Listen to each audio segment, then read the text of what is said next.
ప్రజాదరణ రావడంతో అసలు 164 సీట్లు కూటమికి వచ్చాయా, మా వైఎస్ఆర్ కాంగ్రెస్ పార్టీకి వచ్చాయా వాళ్ళకి అర్థం కావట్లేదు. అంత ప్రజాదరణ చూసి వెన్నులో వణుకు పుట్టి ఈరోజు ఆవిడ ప్రెస్ మీట్ పెట్టడం జరిగింది.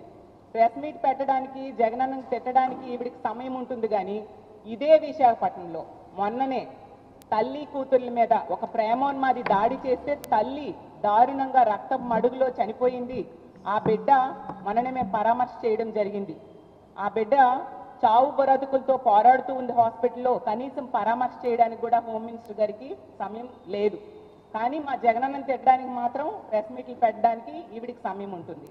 అలాగే తీసుకుంటే కంచరపాలెంలో ఒక మానసిక వికలాంగురాల మీద అత్యాచారం జరిగితే ఆమెను పరామర్శ చేయడానికి కానీ ఆ కుటుంబానికి అండగా ఉండడానికి కానీ ఈవిడికి సమయం లేదు. కానీ జగనన్నను తిట్టడానికి మాత్రం ఈవిడికి సమయం ఉంటుంది.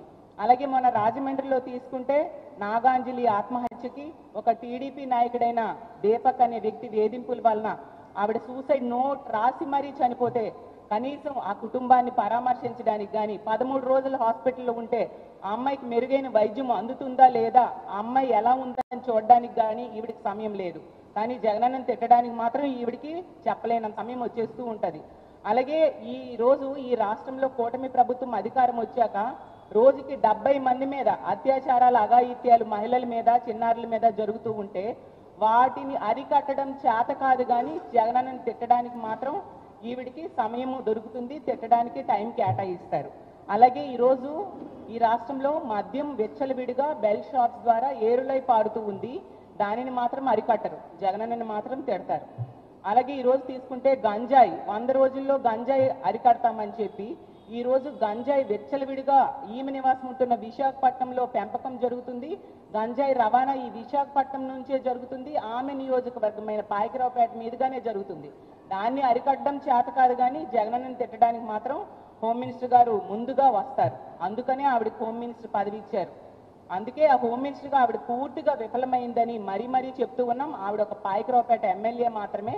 అలాగే తీసుకుంటే మా జగన్మోహన్ రెడ్డి గారిని పులివెందుల ఎమ్మెల్యే అంటుంది.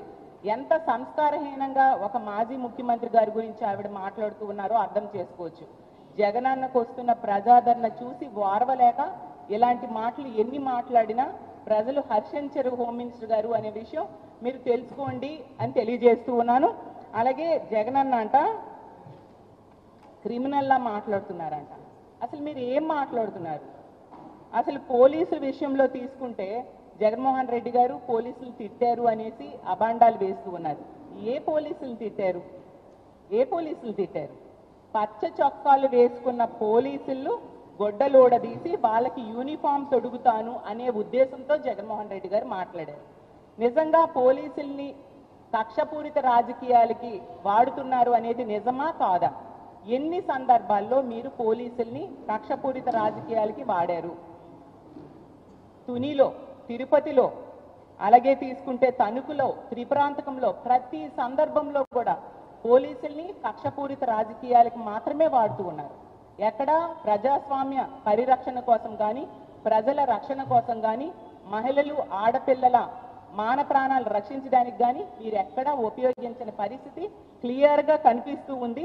అసలు క్రిమినల్ ఎవరు? అసలు 85% మంది మీ కూటమి ఎమ్మెల్యేల మీద క్రిమినల్ కేసులు ఉన్నాయి.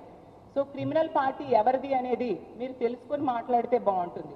సాక్షాత్తు మీ తెలుగుదేశం పార్టీని స్థాపించిన ఎన్టీ రామారావు గారే క్రిమినల్ అని ఎవరిని అన్నారు?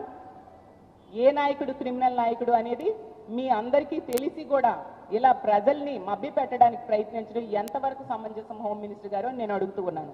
ఈరోజు తీసుకుంటే గతంలో తెలుగుదేశం పార్టీ అధికారంలో ఉండేప్పుడు చాలా ఘోరంగా పోలీసుల్ని కక్షపూరిత రాజకీయాలకు వాడుకున్నారు. ఈ రోజు మళ్ళీ అధికారంలోకి వచ్చా కూడా అదే విధంగా రాజకీయ కక్ష సాధింపులకు వాడుతూ ఉన్నారు తప్ప వాళ్ళని ప్రజల రక్షణ కోసం వాడని పరిస్థితి. అసలు గతంలో పోలీసుల కాళ్ళు విరగొట్టింది ఎవరు? పోలీసుల తాలూకా కళ్ళుకి గాయమయ్యేట్టుగా ప్రవర్తించింది ఎవరు అనేది ఈ రాష్ట్ర ప్రజలందరికీ కూడా క్లియర్గా తెలుసు. అలాగే తీసుకుంటే ఐపీఎస్ అధికారుల్ని పేర్లు పెట్టి తిట్టిన చరిత్ర ఈ రాష్ట్రంలో ఎవరికైనా ఉందంటే అది మీ నాయకులకే. లోకేష్ గారైనా చంద్రబాబు నాయుడు గారైనా ఏ విధంగా గతంలో పోలీస్ అధికారులను తిట్టారో మీకు ఈ విధంగా పోలీసుల పేర్లు పెట్టి మరి చాలా దారుణంగా తిట్టిన దూషించిన చరిత్ర మీ నాయకులదా మా నాయకుడిదా ఒకసారి తెలుసుకొని మాట్లాడితే బాగుంటుంది. అసలు ఈరోజు ఐపీఎస్ అధికారుల మీద అక్రమ కేసులు పెట్టించిన చరిత్ర ఎవరిది హోమ్ మినిస్టర్ గారు అని నేను అడుగుతూ ఉన్నాను. కులం పేరుతో మతం పేరుతో పార్టీల పేరుతో ఈరోజు పోలీస్ అధికారులకి పోస్టింగ్లు ఇవ్వకుండా వేధిస్తున్నది ఎవరు హోమ్ మినిస్టర్ గారు నేను అడుగుతూ ఉన్నాను. అసలు ఇంత దారుణంగా పోలీసుల్ని ఏ రోజు కూడా పోలీసుల కోసం మాట్లాడిన పరిస్థితి జగన్మోహన్ రెడ్డి గారు చేయలేదు. మీ నాయకులకే అలాంటి సంస్కారం ఉంది. అలాగే మహిళల కోసం కూడా మాట్లాడుతున్నారు హోమ్ మినిస్టర్ గారు. అసలు మహిళా పోలీస్ అధికారుల గురించి జగనన్న ఏ రోజైనా మాట్లాడారా? లేనివి ఎందుకు కల్పించి ప్రజలను మభ్యపెట్టడానికి మీరు ప్రయత్నిస్తూ ఉన్నారు? అసలు ఎక్కడైనా మహిళలకి అవమానించిన చరిత్ర కానీ చూసిన చరిత్ర కానీ మా పార్టీలో మీరు చూసారా? ఈరోజు తీసుకుంటే ఎవరైతే తప్పులు ఏ పోలీసులు అయితే తప్పులు చేస్తారో, ఎవరు టీడీపీ ఏజెంట్లుగా వ్యవహరిస్తారో, ఎవరైతే అక్రమ కేసులు పెడతారో, ఎవరైతే రామగిరి ఎస్ఐల ఎంపీటీసీలను ఎత్తుకెళ్తారో అలాంటి వాళ్ళని మాత్రమే తెలుగుదేశం పార్టీ తాలూకా బట్టలు ఊడదీసి కాకి బట్టలు వేయిస్తాను అనే ఉద్దేశంతో జగన్మోహన్ రెడ్డి గారు మాట్లాడిన విషయం మీరు మర్చిపోవద్దు. ఏ మహిళనైనా కూడా అమ్మ అని మాతృభావంతో జగన్మోహన్ రెడ్డి గారు పిలుస్తారు, అదే విధంగా వ్యవహరిస్తారు. అంతగా మహిళలంటే ఎంతో గౌరవం జగన్మోహన్ రెడ్డి గారికి. ఈవెన్ అతను ముఖ్యమంత్రిగా పనిచేసిన 5 సంవత్సరాల్లో కూడా మహిళల్ని ఆర్థికంగా, రాజకీయంగా, సామాజికంగా ఉన్నత స్థానంలో కూర్చోబెట్టడానికి ఎంతగానో కృషి చేశారు. ఒక మహిళా పక్షపాత ముఖ్యమంత్రిగా 5 ఏళ్లు పరిపాలించారు. అసలు ఈ రాష్ట్రంలో మహిళలందరూ తమ సొంత అన్న ముఖ్యమంత్రి అయితే ఎలా ఉంటుందో అలాంటి భద్రతని, భరోసాని జగనన్న ముఖ్యమంత్రిగా ఉండేప్పుడు ఆ రోజు పొందిన విషయం మీరు మర్చిపోవద్దు అని తెలియజేస్తూ ఉన్నాను. అసలు మహిళల మీద గౌరవం గురించి మీరు మాట్లాడుతున్నారు. మీ తెలుగుదేశం